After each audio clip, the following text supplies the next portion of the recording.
Greetings, programs, and welcome to the Awesome Friday podcast, the podcast where we talk about 2 movies every week. My name is Matthew, and with me, as always, is Simon. Say hello, Simon. Sorry, our voices are a bit all over the place. Hi, how are you? Hi, Matt. I haven't been speaking to you about Shawsey for the last 10 minutes. I hope you're well. Oh, yeah, right? Not so bad. Not so bad. How are you doing now? I don't know if I mentioned this last week, but I have been watching a lot of Letterkenny, and now you have been too. And I don't know if you're resisting the urge whenever you see anyone to go, "How are you now?" Yeah. I've definitely started, when people ask me how I am, I definitely started answering, "Oh, not so bad." It's for those of you unfamiliar with it, Letterkenny is a Canadian sitcom that is kind of hilarious that you should definitely check out. It's on Crave, and I think it's on Hulu in the States, so definitely check out that. Mm-hmm. And there's 10 seasons to catch up on, so there's lots of hilarity to enjoy. That's a lot. Yeah. So what have you done? What's been a highlight of your movie watching week before we talk about the movies we're actually going to talk about? Well, this past week was the Hot Docs Film Festival, so I watched a lot of documentary films over the past week and change, including I did a video with our friend Thomas from For Real talking about some of the highlights, but I really enjoyed one called Scrap, which is all about just scrap metal in particular. So it's a series of vignettes. One is just about a man who owns a scrapyard in like rural America somewhere, and it's all just super old cars. And one is about a ship that's being disassembled in Spain, and the pieces are going to be turned into a church. And one is about a woman who lives in an aircraft graveyard in I think it was Indonesia. I think. Super interesting, super beautifully shot, and super understated. I enjoyed very much. And then one that I think everyone will probably get a chance to see, called Fire of Love, which is all about these volcanologists, the Crafts, Katya and his name's gone out of my head. Anyway, they were volcanologists in the 50s, 60s, and 70s, and they were pretty famous at the time anyway, because they were among the first volcanologists to really walk right up to the edge of erupting volcanoes. And this whole documentary is told via this huge trove. They were very avid photographers and filmmakers to try and get as much information as they could. So they left behind this huge trove of film and images, and the whole documentary is, some of it is just them on TV, and the rest of it is just their photography, and it's stunning from start to finish. And I'll do a third one. There's another one I watched called The Quiet Epidemic, which is just terrifying. It's all about people who are living with chronic Lyme disease, which is a much bigger problem. It's a problem everywhere in North America. It's a much bigger problem back east, where ticks are very prevalent. But what makes the documentary kind of harrowing is that the American medical community, at least, basically doesn't acknowledge that chronic Lyme is a thing. So people who are living with this condition have no insurance coverage. They have to spend everything out of pocket. And the main subject of the documentary is a girl who, at the start of the documentary, she was bitten by a tick when she was 9, and she developed symptoms when she was 11, and she was a bright, happy, dance-loving little girl, and she lost the ability to walk. Wow. And during the documentary, she's 16. Jesus. And it's just terrifying. And weirdly and morbidly, it's super interesting to hear about a health crisis that isn't COVID. But it's also just terrifying. It's just terrifying. These people, they travel all over the world trying to get treatment, because in America they just can't get it. So someone very famous was in bed for years with Lyme disease. It might have been Avril Lavigne. It was someone of that ilk was in bed for a long time with Lyme disease. I don't know the answer to that question. Mm-hmm. But yes, it's horrible and completely unfair, like most terrible things like that. Okay, well, that sounds really, really cool. Did you have a favourite out of all the docs that you watched? So one that really stood out for you? Yeah, it was probably Scrap. Sounds I really would have to interesting. I'd have to look back over the list. It's such an interesting subject, and it's just so interestingly presented. Because, and I said this, I reviewed it for the site, and also I talked about it in the video that I did. But it's super understated, and it manages to basically remind the viewer that like we definitely have to do better about the things that we make, but without actually explicitly ever stating that or beating you over the head with it. Yeah. It just presents this picture of like we just need to do better, basically. Yeah. It's pretty great. Oh, cool. Yeah, what have you Well, been up to? lovely. I feel like I've talked Well, for several minutes straight. So what have you been up to? the I just Letterkenny really. I have very short periods of time where I'm actually either available to watch stuff or conscious to watch stuff. And I did watch. I rewatched Free Guy with my family last night, and my daughter and wife hadn't seen it, and they loved it. And I think it works even better the second time. I really enjoyed Free Guy the first time, but when you can see it's like when you can see its dynamics and you know where it's going and you know how it's getting there, it's a very clever movie. It's very well put together, very well written, brilliantly Mm-hmm. directed. I think Sean Levy's a brilliant director for that kind of family friendly action movie. I think he's really, really good at that kind of niche, and we don't have enough movies that kind of exploit that. And it's just really, really nice. It's quite interesting to me comparing it to what's the Adam Project, which I don't think Mm-hmm. is quite as successful. Same director, same star, lots of good elements, but there's Free Guy's one of those movies. I remember saying this when we first talked about it, where everything just fits together beautifully. Like everything is just balanced really, really well, and Mm-hmm. it just works like gangbusters. It's really, really good, and everyone loved it. So that's great. Yeah, I think Free Guy has an advantage. Just sort of thinking out loud here, but I think Free Guy has an advantage in that because it's set in a video game, and because they've clearly licensed video game elements from other places. Every time there's a reference or whatever, it sort of Mm-hmm. fits because they're in this video game world. Whereas in the Atom Project, Mm-hmm. it's cobbled together from references to better things, and it just kind of feels, for lack of a better word, it feels a bit cheap. Like, Mm-hmm. like I want to make a movie. Like they clearly wanted to make a movie where the main character had a lightsaber, but not make a Star Wars Yes. movie, and so that's Yeah. what they Yeah. did. Yeah. Yeah. You know? No, I think that's fair. I do like the Adam Project a lot, but Free Guy is just it. The thing with video game movies, if you've seen something like oh god, what's the Adam Sandler thing where he has to fight back against famous Pixels. Pixels?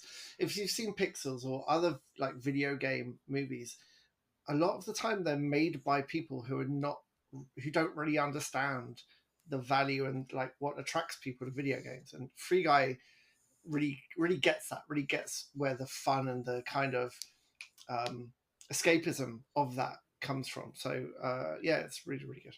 Very nice movie. Yeah, and it's also just got like such a pure, lovely core theme of Mm-hmm. love and acceptance and all that kind of stuff Mm-hmm. Yeah, through the middle yeah, of it it. really does. Yeah, Yeah. good. So what Okay. are we talking about today? Oh, so this is a very special episode of the Awesome Friday podcast. We didn't have anything new that we particularly wanted to watch this week, and so we're taking the opportunity to do one of our make and remake episodes. And the movies we're watching are the 1957 melodrama Zero Hour and its much more famous 1980 remake Airplane.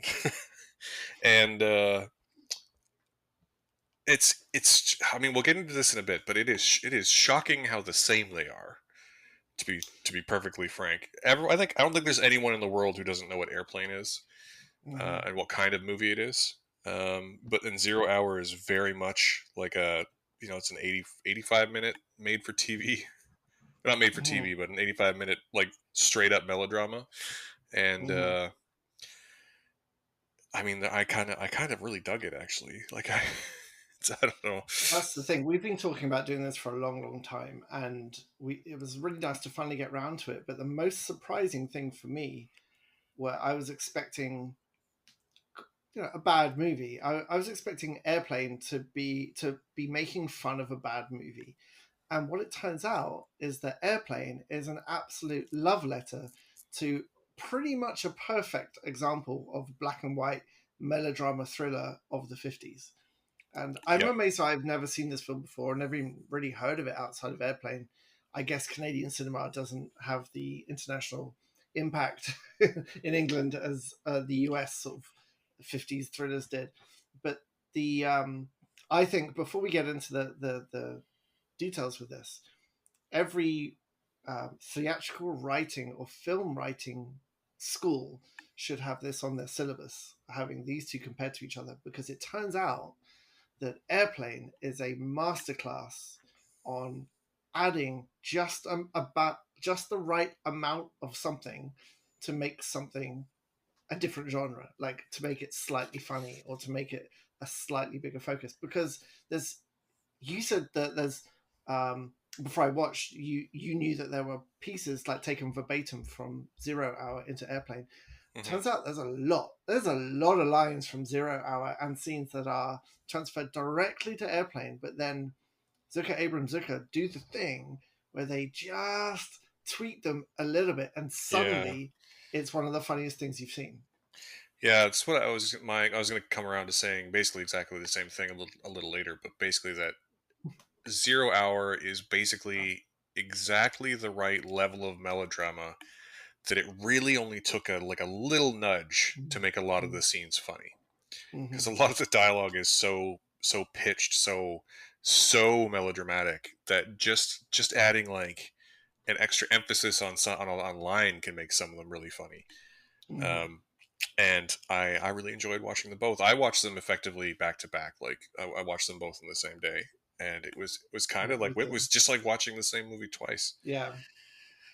Now I know that there's probably no one here who doesn't know the basic plot of Airplane, but the basic plot of both movies is that um, there's people on a plane, and there's two choices for dinner, and everyone who has the fish gets terrible food poisoning, and the only, including both pilots, and the only person who can possibly fly and land the plane is the main character, Ted Stryker, who's played by Dana Andrews in the 1957 film and by Robert Hayes in the 1980 film.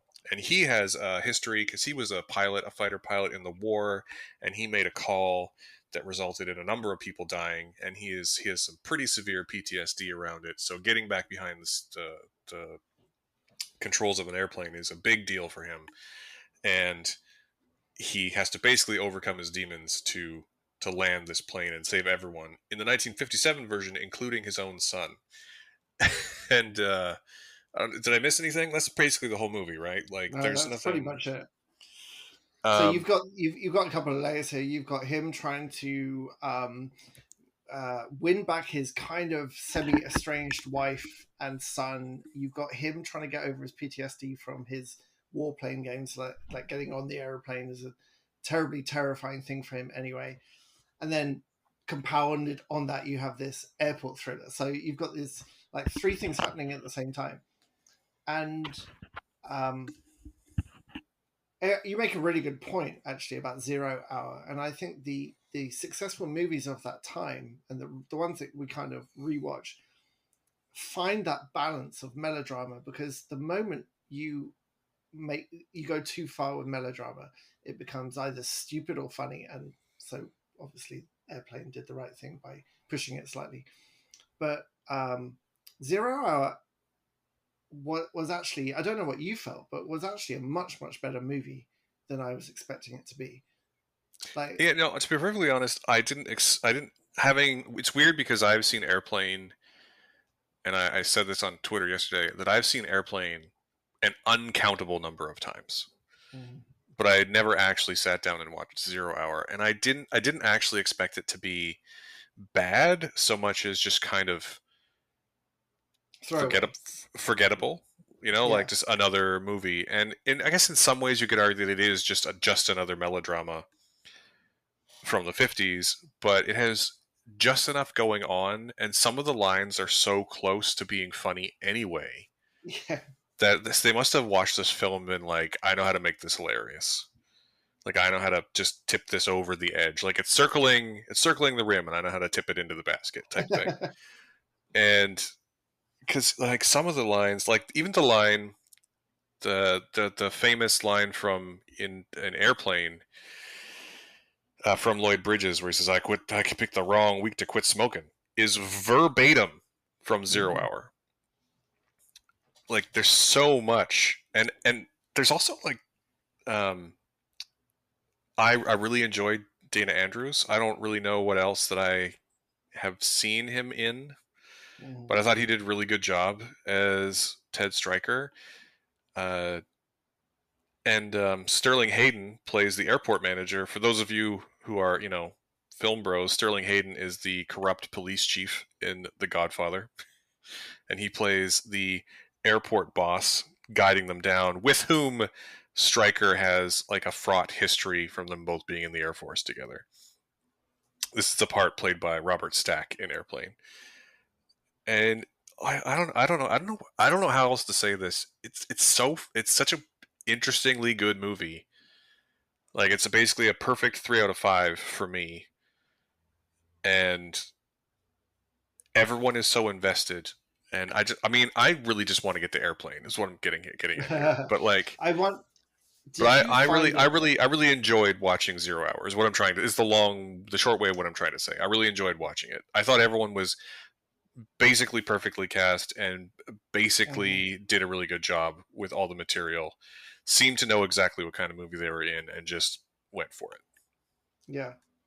Did you have the same experience I had where, because so much of the script is used verbatim, and I've just read that the reason they were able to use the screenplay is because Paramount, well, at that point had taken ownership of Zero Hour, and Paramount made Airplane, so they just gave them the script, which is why they could use it verbatim. Yeah, as I recall, And they did have to pay a licensing fee, but it was like $2,000 or what $2,500 or something really minimal. I mean, less what I minimal in 1980, but certainly not like hundreds of thousands of dollars. They just had to yeah pay like the most. Yeah, they were able to yeah obtain the rights from Warner Brothers and Paramount for about $2,500. So whatever $2,500 was in 1979, that's what they paid. and it kind of feels like when I was watching Zero Hour, there were many moments where it's hard not to treat it as a comedy because you have seen the comedy version of that exact scene like play out later. I found some of that quite difficult, Yeah, that's but definitely a thing. There's definitely scenes in the movie where my head was just filling in the quips, or yeah. or at least like being maybe a little bit jarred is the wrong word, but there's a couple where the dialogue is only slightly changed, and my brain was like, "Wait a minute, that's Oh not." God, and when the woman starts freaking out and the she tries to get out of the thing and cuts her hand, and the Yeah, stewardess starts shaking her, and it's like I'm waiting for calm the line of down, people to calm start down. smacking Yeah, her. yeah. Um, but we missed a trick here because apparently it was remade as a made-for-television movie called Terror in the Sky in 1971. So there's a third version of this kicking around that we could watch as well. Well, that And I would make wonder, that would make four because it was made in 1956. It was a Canadian live teleplay starring James Doohan called "Flight into Terror." That was the original version. James Doohan, as in Scotty James Doohan, Yeah, yes, is he Canadian? he is. Yes. Ah, I didn't know that. That's cool. Um, well, Yeah, flight we flight I thought into no, sorry. It was called not Flight into Danger, and it was presented as a live teleplay on the Alcoa Hour on the CBC, and that was I licensed really by want. Paramount to turn into Zero Hour. I So really want yeah, to hear that now. I mean, But I may have emailed my press contact at CBC to ask if it's available in the archive. I have not heard back yet. oh, I hope so. That would be amazing. It was. I don't know how big Zero Hour was, how successful it was, but it almost felt, and I found this very funny myself. That if you if you haven't seen Zero Hour, you're almost missing an entire aspect of Airplane. Because when I went back and watched Airplane again immediately after finishing Zero Hour, it was like a whole like curtain had been pulled back on a different element of this movie. I had no Mhm. idea that it was riffing off this original movie.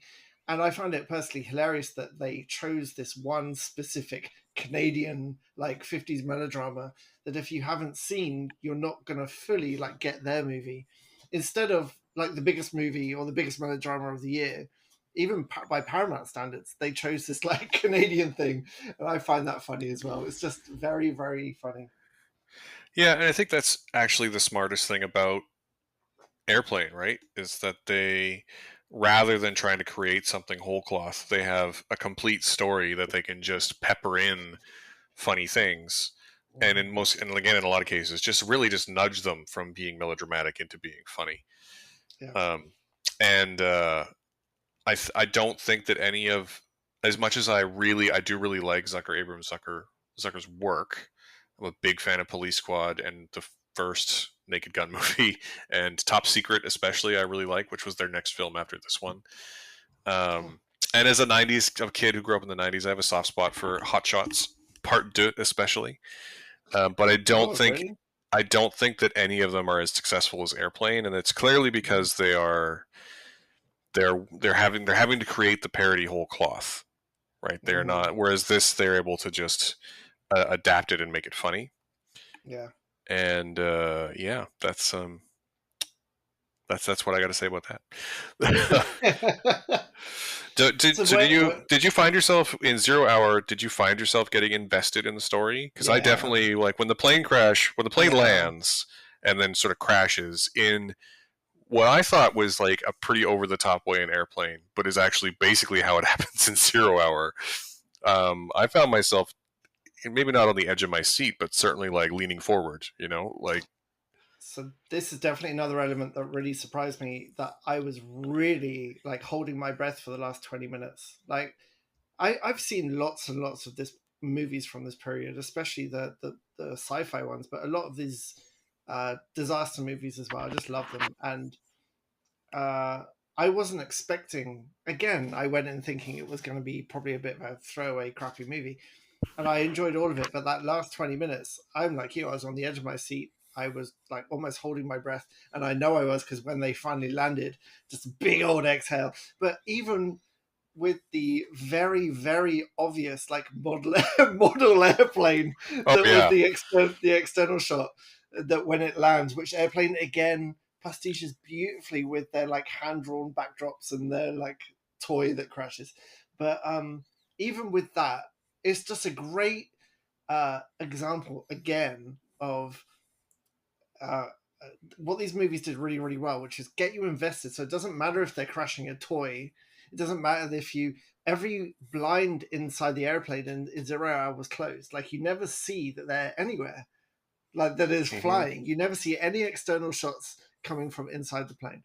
And so the only time you see the plane is like these really hokey, like model crashes. But I have to say as well, this extends to the Spitfire battle at the beginning. So you don't see this in Airplane, but in Zero Hour you see the full like Spitfire battle that Stryker survived, but many of his buddies didn't. And again, it's clearly like models with like backdrops in front of them. But I love a good Spitfire battle, and I thought it was really, really good. But one of my favorite things that actually reminded me of George Lucas's approach to spaceships in the prequels, one of the best things is that he basically used the same kind of engine sounds, and the Spitfires just have these angry like car engines, and that was one of my favorite things, and it reminded me of that. But really well done again with models, and very few shots where you see the actual humans interacting where they're meant to be like flying around. But um, I was really invested, really, really invested. Yeah. I mean, it turns out it's a good movie, and I guess It's a it goes really to good show you movie. that, like, your two options with a movie like that are if it's bad. I don't think that Mystery Science Theater, and I don't watch a lot of Mystery Science Theater, but Mystery Science Theater works really well, in my opinion, when they're able to like make fun of the movie when it's Mhm, not really quite good. But I think if you're going to adapt something in this way or parody it, you need to start from a place of it being good in the first place. Like mhm, you can't really parody a bad thing. mhm. I mean, I think you can, but I just don't think you're going to be as successful or beloved in the same way. Yeah, So it's no, I loved it. It's I don't know. Would you give a black and white melodrama from the 50s 4, 5? Who knows? I'd give it. I'm giving a perfect. It's a perfect 3 out of 5. Oh no, it's the way I held my breath for that last 20 minutes. That's at least a 4 for me. I can't go 3. I can't go 3. Um, it's just a great example of that genre at that time. It's a really good movie. Yeah. Really nice. So if you get the chance, Zero, there are, it's actually shockingly available in lots of places to rent. So there will be streaming links for that in the show notes. So, anything else you want to say about Zero Hour? Like I enjoyed the movie. That's where I'm coming from. Um, Um, I rented it and I'm probably going to buy it wow. because I actually worked. I at the same time watching this, I did some work, and it's a great working movie because you don't you understand this kind of movie is a very specific thing, and you don't need to watch that with great attention. But I say that the last 20 minutes I didn't look away. I barely even blinked. But Yeah. it's I really enjoyed it. It's a real pleasure. I really enjoy how stagey films from this era still feel as well. Yeah, yeah, It's yeah. similarly to the time we talked about the thing from outer, like the original thing, the thing from Mm-hmm. outer space or whatever it was called. The same way that it was Mm-hmm. very pitched and melodramatic and very stagey. That sort Mm-hmm. of fits in that same genre. So that same sort of Yeah, like rewatchability for me. yeah. Yeah. And I just love the idiosyncrasies of the time as well. When he decided to follow his wife onto the plane, he just bought a ticket and walked onto the runway and Yep. walked up the gantry. And the hostess is like, oh, good afternoon. So where would you like to sit? Why don't you come and sit up here? It's like, yes, I think I will. And have a smoke at the same time. It's just different times. Yeah. I really hate flying as well. So that touched a nerve for me as well. It's great. Yeah. Well, Oh, so oh no, sorry. go on. There's one moment. So what's the name of the pilot? Is it it's Captain Martin Wilson? Hey, Like the pilot uh, who the main pilot the of the plane. the main pilot in Zero Hour. Anyway, there's one point where they phone his wife because he's like, your husband's in trouble. And she, for whatever reason, do you know what I'm talking about? She gets out of bed and she's in this amazing 50s lingerie that is Yep. very like vivacious and cleavage. And she like leans forward. It's like, oh yes, I'll be there right away. And in the airplane version, they do exactly the same thing with this lace like negligee, and she leans forward, and there's a horse in bed with her for no reason, a live horse. And you see the horse's head, like, oh yeah, model horse. And then she's like, I'll be back on Saturday. And the horse just gets up and leaves. It's Yeah. just, I have to it's go to just the like airport. little, Yeah. I have to yeah, go. it's You can just let little yourself things out the like that. back door. There's juice in the fridge. That's right. Let's That's go. right. Like clearly the I, horses are like it's, and then yeah, she's very it handsy just the rest of the movie too. It's just really just like that's what I love. We'll get into this, of course, but what they do really well is find these little points. Like, why is she shot like this glamorous, like sexy time lady in bed by herself, and just slightly run with it, but not too much. That's the yeah, genius of these guys. yeah. Anyway, let's move on to airplane! Exclamation mark. So in the grand canon of films in your head, where does Airplane like land for you? Like, Like rating. so just for some clarity, I think Airplane is probably the film that I have seen the most times in my life. That is probably like, as much as I want to say something like Jaws or Jurassic Park or one of the Star Treks is my all-time favorite movie, I Mm-hmm. think it's actually probably Airplane. So like, where does it land in your canon? I did watch it a lot because there's one scene at 47 minutes in where, for no reason whatsoever, when everyone's fighting on the plane, when the air hostess says everything's fine, when the lady says everything's fine. By the way, is there anybody on board who knows how to fly a plane? And everyone starts freaking out. And for no reason whatsoever, a a Mexican actress, I forget her name now, runs in front of the camera completely bare-breasted and shakes her breast for like a second, then runs off. So Yeah, you have to understand, when I was watching this when I was young, I did watch this movie many, many times. It's I mean, there's no way I've seen this movie more than a Star Wars. There's just no way I've seen anything more than Star Wars or Indie or Terminator or anything like that. But I feel like it's a movie I was constantly watching parts of in my youth. It seemed to be on a lot, like late night Channel 4. We had 4 channels in my day. Hmm. Late night Channel 4 or like BBC 2 or something like that. And young me is like, there's definitely breasts in this movie. But so I saw Airplane like long before I saw Naked Gun or anything else. Um, and I remember finding it funny when I was really, really young. I think it's probably one of the movies actually that kind of defined my sense of humor.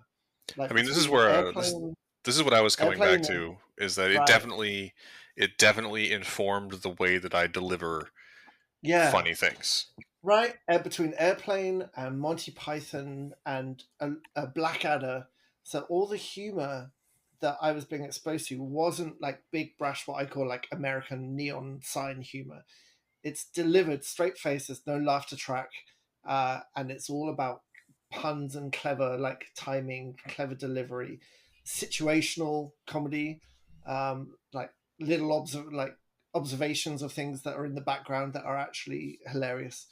So I think it's one of the movies that really defined when I make films as well. When I try and make something funny, try Airplane is front and center because it was such a massive influence on, like you say as well, line delivery. British humor is very dry anyway, and I think American humor is not typically dry, but when it is like this, when they get it, I think Canadian humor is the same actually.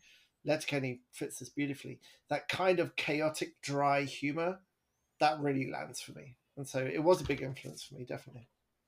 Yeah, and I think it helped for me, and like obviously growing up not really knowing this, but now as an adult having a much deeper understanding that like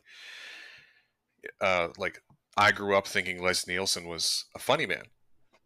But Yeah. prior to Airplane, he was a very dramatic actor, routinely played adventurers and heavies and like Roman bad guy. Like he's a very dramatic actor, known for dramatic parts, and that is also Mm, true of Robert Stack and Lloyd Bridges and Peter mm, Graves. And in all 3 cases, they're effectively they're basically brought on board to deadpan the kind of dialogue that mm, they normally have to deadpan, and it's just nudged just slightly into being hilarity by some visual gag or some additional word or whatever. But also, they're all parodying themselves. Like Robert mm, Stack played a pilot that had to land a plane, and so did Peter Graves. And Lloyd Bridges played the manager of San Francisco Airport in a TV show called San Francisco Airport. They're literally they're there because of not just that they're great actors, but because of the parts that they have played, which is a level mhm, of the joke that I don't think we really get to appreciate anymore, mhm, at least not in the general sense. mhm. But seeing, someone like Robert Stack just completely deadpan this ridiculous dialogue, or just deadpan his way through. One of my favorite moments in the whole movie is one of the dumbest things ever, but he's delivering this line of dialogue to someone and he takes off a pair of sunglasses for emphasis, and there's just another pair of sunglasses there, which he then proceeds to also take off for emphasis on the next line. And he just straight faces his way through the whole thing, and it wouldn't be Mhm. funny if he it's the type of movie where if anyone winked to the audience, and we'll come Yeah, around to this in a little bit later I think, but if anyone winks to the audience, then it ruins it. It yeah, becomes totally. stupid. And there's one character in the movie who does this, and I hate him for it. But everyone, all Who's the that? main characters are are just, they know they're in the 1957 movie, right? Yeah. They're delivering all their dialogue as though they're in that movie, and it's great as a result of that. Who's the character you hate? Oh fucking, I hate Johnny so much. Like, is that the kid? I didn't respond when he texted me that. Is that the little boy? No, Johnny's the other guy in the airport who he has exactly one funny gag that I think comes up a couple of times Oh. where someone says, "More coffee, get me more coffee. How about some more coffee, Johnny?" He goes, "No thanks."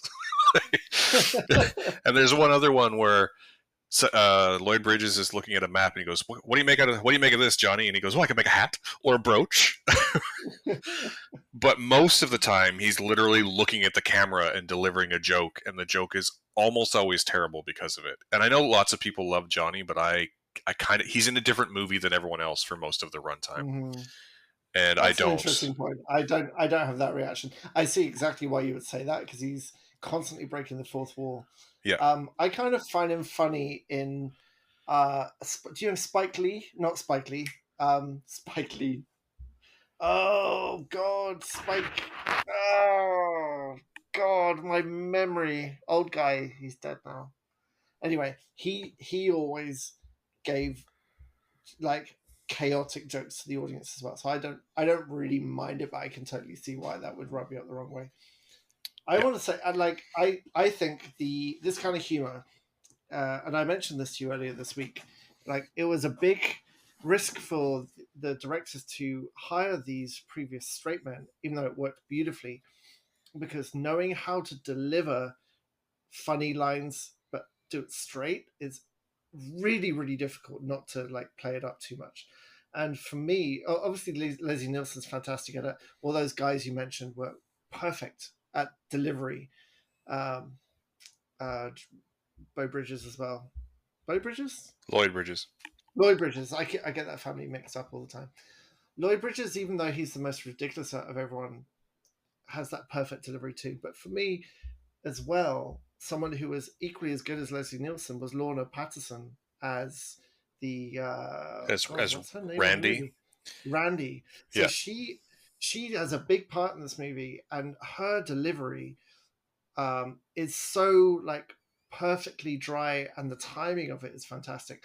There's one moment where she's helping everyone, showing everyone how to put on a flotation device, and she pulls the ring, and it pops off her head, and she's got an inflatable duck underneath, and she and she doesn't break at all, but she has this little like just this look in her eye which is just perfect. And it reminded me of in Monty Python, John Cleese's writing body was a woman called Connie Booth. And when we think about Monty Python and Forty Towers, we always think of John Cleese and all the male members, but the female members of Monty Python, I'm not sure Connie Booth did Monty Python, but she did Forty Towers.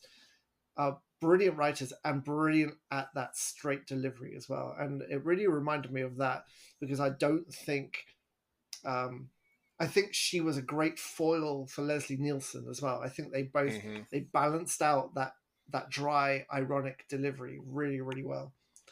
So I loved her. I think she's fantastic I do and too. gorgeous, And gorgeous as well. I also think that Julie Haggerty did also. I mean, everyone. I think everyone in the movie's pretty great. I also Mm-hmm. think that we overlook Julie Haggerty a lot because she Mm-hmm. clearly also knows that she's in a 1957 melodrama, but she Mm-hmm. has to deliver some of the like most ridiculous and sexually charged dialogue, and she does it perfectly every time. And one of those Mm-hmm. scenes, there's a scene that's taken verbatim from Zero Hour, where in Zero Hour, Ted asks his estranged wife, like, "It'll be like in the beginning, don't you remember?" And she's like, "All I have are memories. Mostly I remember the nights that you held me, and then when the sun came up, it was like each day was made just for." And like, it's a really melodramatic scene, but in Airplane it's exactly the same. He says, "Don't you like in the beginning, don't you remember?" And her line changes from, it just inserts one line where she's like, I remember the nights where you hold me and how I would sit on your face and wriggle, and then when the sun and then like, but she just like delivers it like she's in the 57 movie, and it works so well, and she's so good every time she has to do that, and she has to do that a lot. There's another line that I love that she delivers where it's a flashback to Ted in the VA hospital, and she's like, "You'll get out in a week, isn't that nice? I found it's a great little apartment with a nice little bedroom with mirrors on the ceiling." It's just like everything she says is super sexually charged, and I really like her for it. It's worth pointing out the grandma that Ted sits next to, Yep. where he's upset, and she says, "No wonder you're upset. She's lovely and a darling figure, supple, pouting breasts, firm thighs. It's a shame you two don't get along." And she doesn't overplay it either. And Yeah. it's definitely the kind of lines where if you don't pay attention, and you're like, did she really just say that? Like Yeah. it's put in without any fanfare, and it really awards like repeat viewing because it doesn't tell you it's a joke. And I think that's what ruins comedy for me, is if the actors or the sound tells you this is a joke. Also see Jason Statham in Spy, but Yeah. but I think that's part of the, I like, what you're talking about is, yeah. I think maybe what keeps Airplane sort of being beloved to this day, right? Is that if there's a joke in this movie that you either miss or don't like, all you have to do is wait 10 seconds because there'll be another one. Mhm, mhm. You know, it's consistently very, very funny. And like, I don't like Johnny, but he's only ever on screen for like 10 seconds, Yeah. and then there's another funny thing happening. And Mhm. most of my favorite jokes in the movie, I mean, as a kid, I used to love the big ones, but now most of my favorite jokes are really subtle, like sight gags and stuff. So there's something there for everyone. Some of it, I mean, it's 1980. Some of it's pretty problematic now, but as long as you're able to acknowledge that, I think you're allowed to like problematic things as long as you understand and acknowledge, right? So Yeah. there's some low key misogyny and some racism, but it's 1980, and we're allowed to move past it, I think. I think so as well, and that everyone's always included in the joke. No one's being made like a target of it. Um, the I what I really found fascinating as a writer as well is the absolute genius of knowing when to end a joke. Do you know what I mean? Like Yeah, nothing is they ever played too long.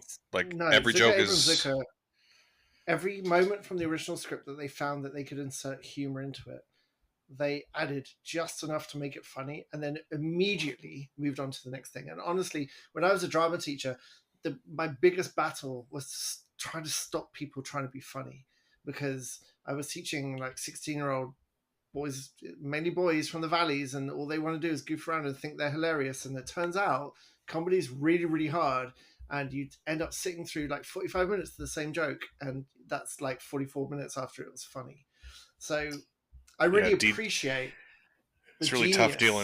really tough dealing with degens from upcountry, isn't it? Fucking DJs from a country. Je detest DJs from upcountry. I Yeah. loved how like where are your DJs from? Laval. I Yeah. don't know where Laval is, but it tracks. But so I I I just think it's for a movie that is considered to be a stupid comedy. It is so brilliantly written to just be funny and then move on to the next funny thing. And a lot of comedies, modern comedies, don't do that. They really wring out the jokes as much as they can, No, and and I think it's a real art. I think the types of comedies that are popular these days are often heavily reliant on improvisation, and I don't want to um, disparage improv as a skill. It's something you have to be very, very good at to make work, and I think most of the people who do it are actually very good at it. But I also think that there's an like things go on too long, um, and it's clear they're trying to find. I think as much as I like the movie, I think the 2016 Ghostbusters is a great example of they were clearly trying to find the funny in the edit and just letting everyone go. Right. Mhm, I think they were mostly successful, mhm. but it's very rare that you get like a bridesmaids out of it, right? Like it's Yeah, even Spy, which is a film that I think is very funny, has yeah, some very long stretches of just absolutely. bad, right?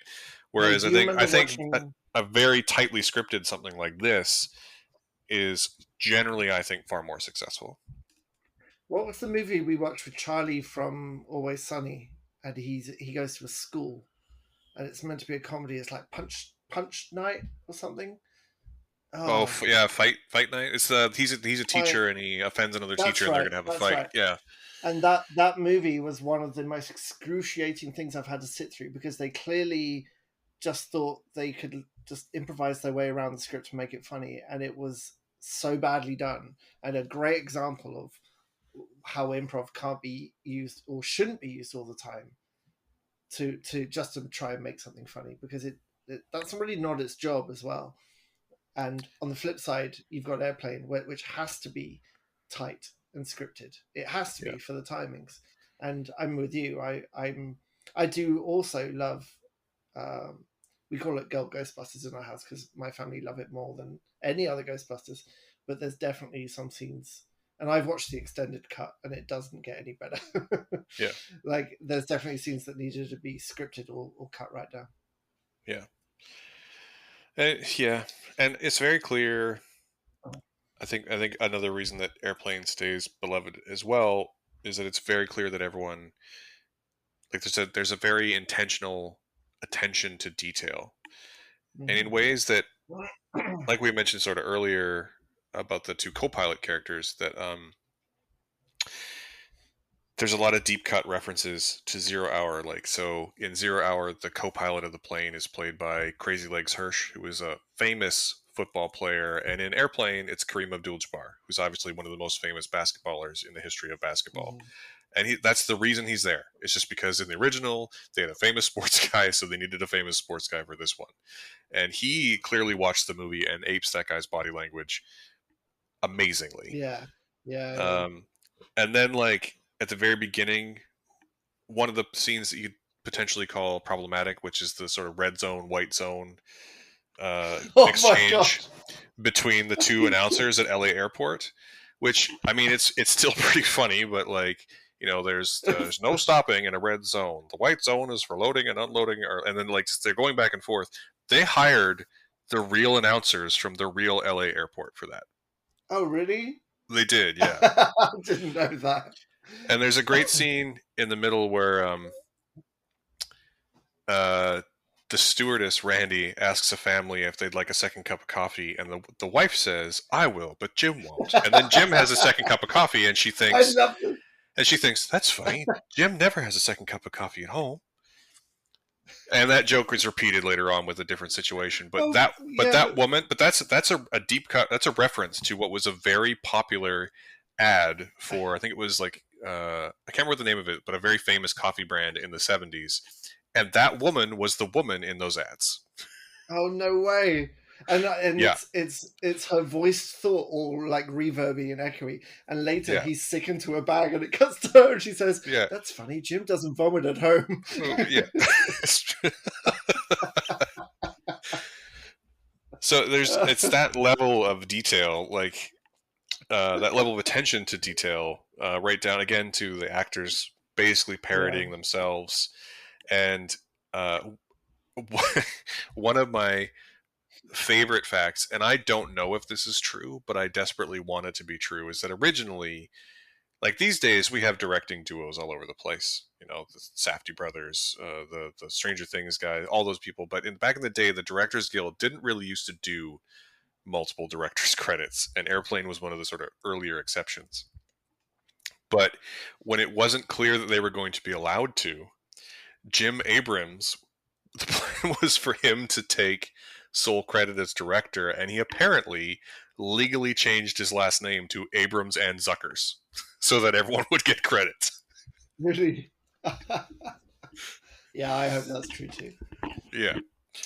So, And then just, like, I mean, obviously one of the most famous scenes in the movie is with the jive talking guys, and then the old woman that comes up who also speaks jive, and she's like this lovely older woman. And I mean, oh in yeah, 2022 she's just a lovely old lady, but in 1980 her name is Barbara Billingsley. She was the mother on Leave It to Beaver in the 50s. She's basically America's mom. Like, she's a oh super famous really? person in 1980. Like, Right. and Leave It to Beaver is the the exemplar 1950s family sitcom where she's the loving stay-at-home mom and voice of reason for the whole show. So when she showed, like, it's funny now, but it was like in 1980 it would have been both funny and shocking. She's so good. One And of my favorite apparently, other parts. go on. No, go. No, on the point of famous people of the time is when Ted's in military hospital, and he says, yeah, they've all got PTSD. It's like Johnny over there thinks he's still in the war, and Johnny's like, "I'll kill you here. I found the hole."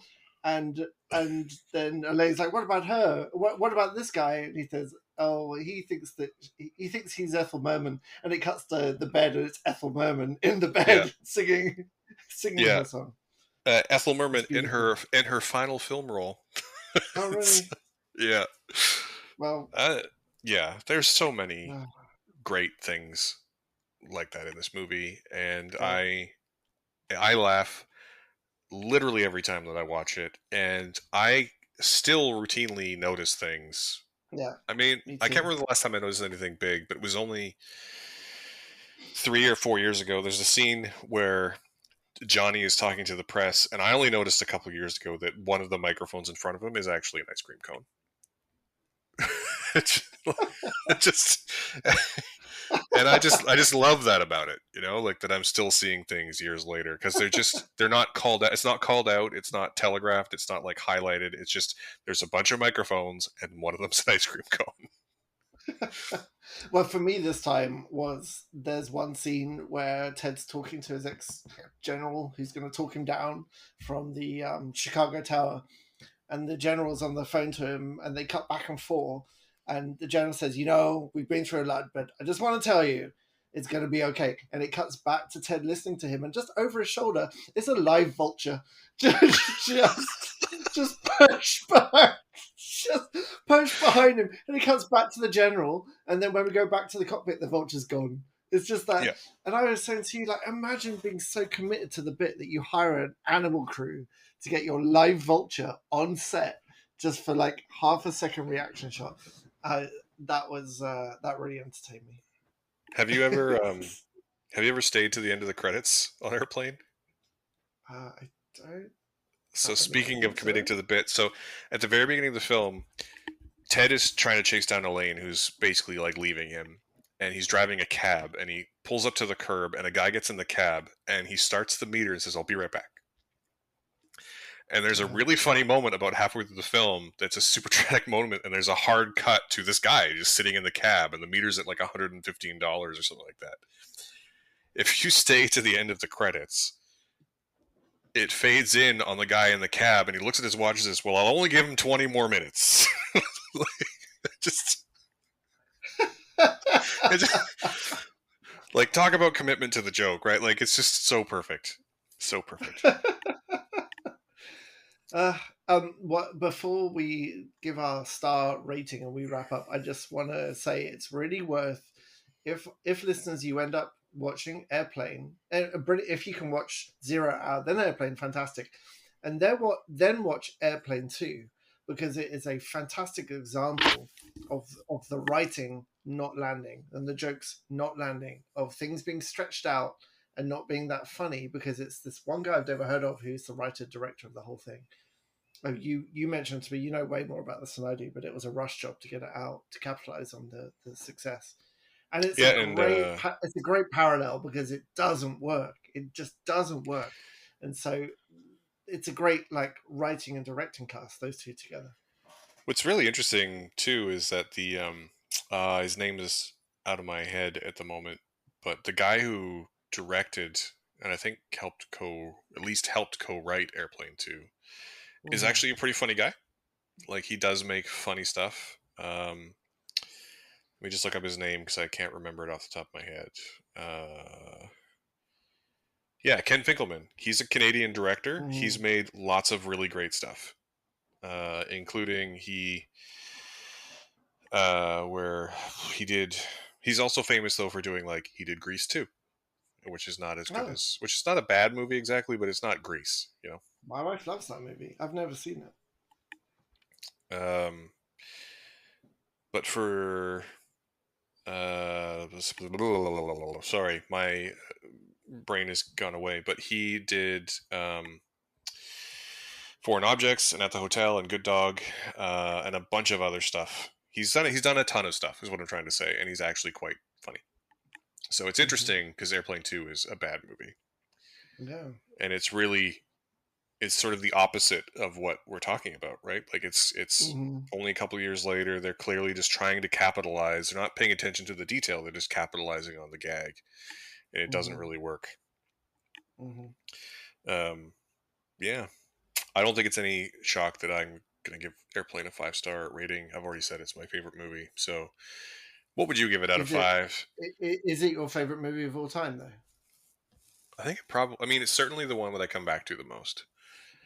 Uh-huh. I have a hard time, ranking art in that way. But if you were gonna say like the top 5 movies in my head canon, this would definitely Mhm. be in Mhm. competition for the top.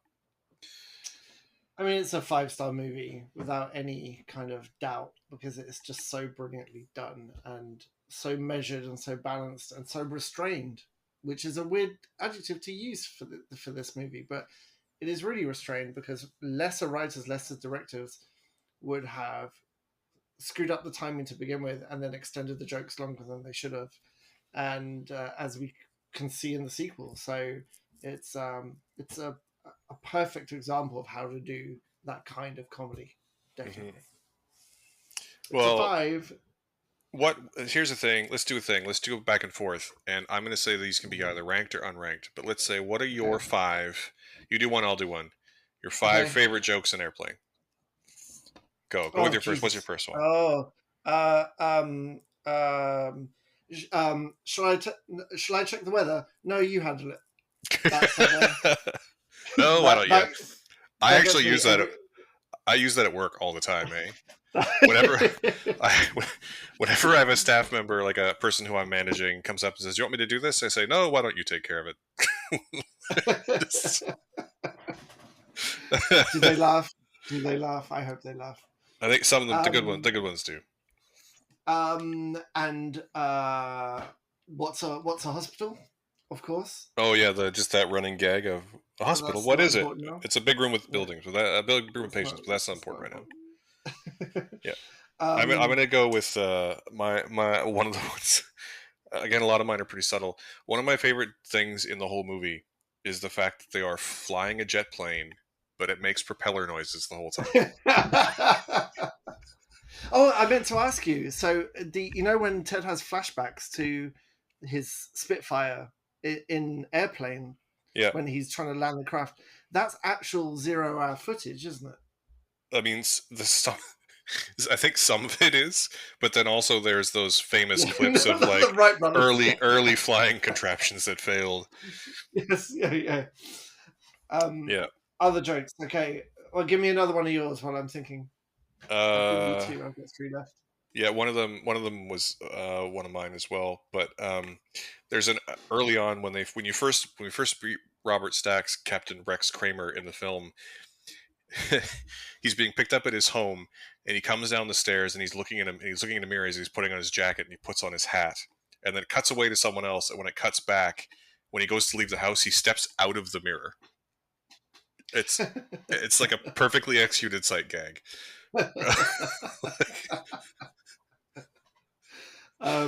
Vulture for me. Don't worry, it's all going to be okay. And there's a live vulture for half a Yeah. second in the reverse shot. And excuse me, I thought you'd like some tea. Well, I'd rather have coffee. I like my coffee like I like my men, black. Yeah. And she's like a 12-year-old girl.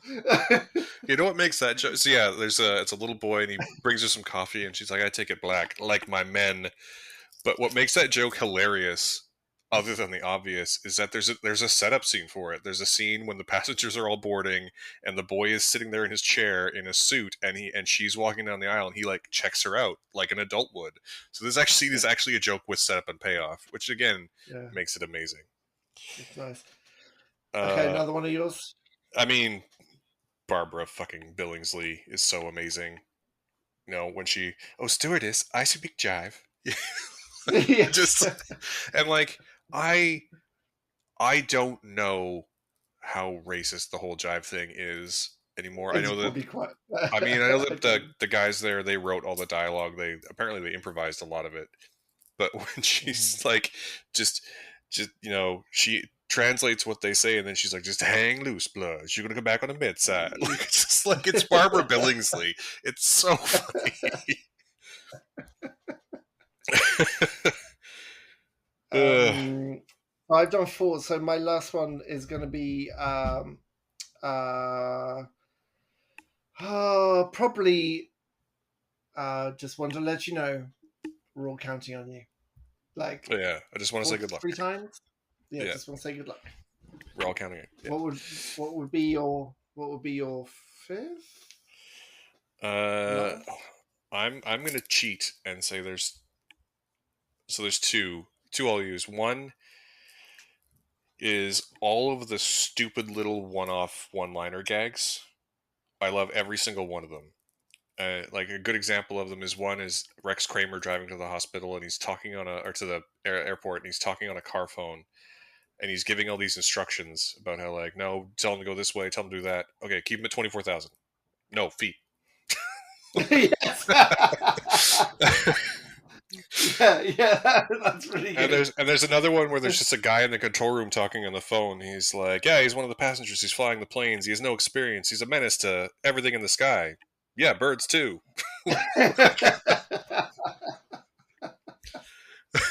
Oh, the only joke in this movie that makes me gasp, like, did I really hear what I just heard, comes right at the beginning. I'm not going to say it now, but it's the payoff of the two announcers at the beginning arguing over what the right zone and the red zone are for and what the argument is really about. Oh And this yeah, is the first gag of the movie is an abortion joke, and they yeah, play it completely straight, and it really sets the tone. It really yep. does. It really does. uh, um, anyway. I also love there's a great cutaway joke where they're they're lost in the fog and they can't see and Lloyd Bridges and Robert Stack are talking and they say they're talking about what they don't know what they are and he says fine they're on instruments and it cuts to them in the cockpit and they're playing instruments. They're playing like Dixieland jazz. I love that scene. And I think probably just objectively is the wrong word, but just like in terms of performance, I think my favorite scene in the entire movie is the one where Leslie Nielsen pulls Peter Graves out of the cockpit and says, "How soon can you land?" And Peter Graves says, I can't tell." "Well, you can tell me. I'm a doctor." "Well, not for another 3 hours." "You can't tell me for another 3 hours." Just like, I don't forget that. That's perfect. yeah, it's It's so worth perfectly executed. it's worth shouting out to the engineers of the autopilot as well, because when that man is getting like inflated, when Elaine has to inflate him, and his head turns and his eyes are wide open, that thing has a life of its own. I remember watching that as a child and trying to work out what was going on. I also, I mean, It's fantastic. I could just say I love every scene of this movie, but I do also, I would, it's maybe one of the more infantile scenes in the movie, but I do love the scene that I don't think it is, but I really hope that it was just improvised, where Leslie Nielsen is standing at the back of the cockpit and he's describing the symptoms of the poison to the stewardess, Mhm. whilst Peter Graves is acting them out 10 feet away. and and I don't know if it was that was an improv scene, and it clearly wasn't because there's a moment of like drool, but like just the look on his face the entire time as he's acting out like getting a fever and then scratching his throat because he's got a sore throat is so perfect. I'm just gonna say I love the whole movie. I love the whole movie, Yeah, warts it's and a all. good film. It's a pretty good film. That's true. Yeah. They certainly don't make them like that anymore. Well, they tried, but they fail. Yes. Now we just get scary movie over and over again. Yeah, that's true. That's Yeah. true. Good. All right. So Anywho, what's coming up next week for you? I have no idea. All Something's right. coming up. All right. Yeah. We're gonna watch Bad Guys tonight, which is a children's movie, an animated movie Hmm. about animals who are bad but decide to be good. And turns out the wolf has a praise kink, which is nice if you're into that kind of thing. Yeah. Um, Interesting. so we probably won't cover that next week. I don't know what No, else is coming although up. the next thing I know for Uh, sure that I want to see that I think and we'll probably have to see it in theaters is I know that in 2 weeks we have Top Gun. I don't know what's coming up this week though.